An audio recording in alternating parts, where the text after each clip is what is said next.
Well, here we are at Frampton Marsh for a springtime visit.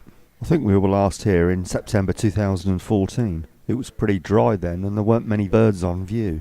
Well, it's certainly not dry today. In fact, there's a lot of water out there, maybe a little bit too much, but there looks to be plenty of bird life out on the scrapes, so let's see what's on view. Well, as you'd expect at this time of year, we've got lots and lots of black-headed gulls, all busily nesting now. Most of our nature reserves at this time of year ring with a raucous din of black-headed gulls. We also saw lesser blackback gulls here today.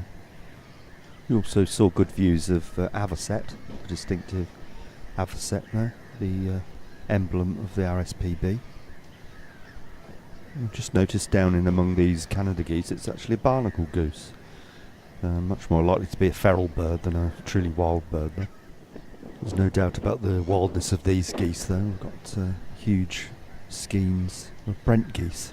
Frampton Marsh is always good for Brent geese, at the right time of year of course. They winter here in the UK after breeding around the Arctic Circle. Officially they're here between October and March. Well, as we're now in mid-April, these should be heading off really soon. And looking out on the sandbank, that's my first view for 2015 of common terns. They're back here now. There's also gadwall on view here. You see the male there on the left. Now has a black beak. We'll keep that during the breeding season. Also good flocks of these birds. Black-tailed godwit. The males at various stages of getting their breeding plumage. Look absolutely stunning with that rich red chestnut, rusty red. And there's the much duller female. Most of the birds we see here winter here and then return to their vast breeding grounds, which range from Iceland to far eastern Russia. And there's a very small number that breed here in the UK. We've got the odd lapwing here today, but certainly not that many. Another bird Frampton Marsh is renowned for is the skylark, and we certainly had good views of those here today. These birds were feeding in the grass maybe 30 feet in front of us. We got an even better view last spring when we were here. Managed to get some footage of a skylark that was only maybe 10 feet away, singing away. If you're watching this on YouTube, you can check that film out. Springtime at Frampton Marsh, I think it was called. We also saw oyster catcher. Ironically, oyster catchers don't eat oysters. They eat other small shellfish. And just in front of us here, excellent views of little ring plover.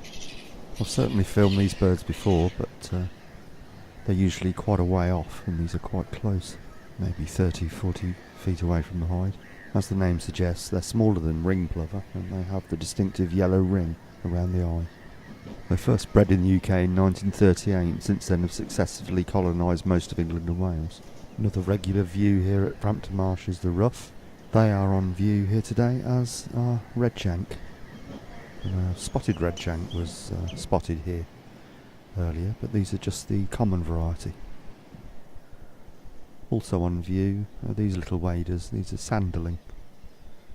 I don't think we've seen any sanderling for quite a while. Also we have shell duck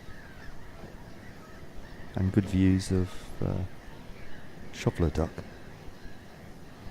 Never was a duck more aptly named than the shoveler. That huge bill designed for sifting through the mud and the silt. Inside the bill they have a kind of a comb structure which filters out all the mud and the silt and just leaves their prey. And of course also on view are teal. Well, Frampton Marsh was absolutely teeming with birds, and we had one of the best days we've had in ages. See you next time.